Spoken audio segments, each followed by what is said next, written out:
नमस्कार, तुमचं title clear प्रॉपर्टीमध्ये स्वागत आहे। आजचा विषय आहे जमिनीचे भूधारणा पद्धतीचा। जमीन कोणकोणत्या प्रकारची असते आज मी तुम्हाला सांगणार आहे।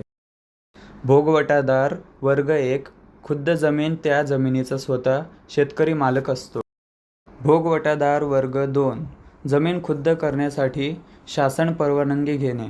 सावकार कुलांची किंवा इतर कुल लागलेल्या जमिनीच्या वर्ग 1 मध्ये रूपांतर करण्यासाठी जी किंमत ठरवावी लागते त्या जमिनीची किंमत ठरवून ती किंमत भरली जाते तेव्हा त्या जमिनीचा कुल मालक होतो। भोगवटादार वर्ग 3 शासनाची जमीन या जमिनीचा खुद्द मालक शासन असतो।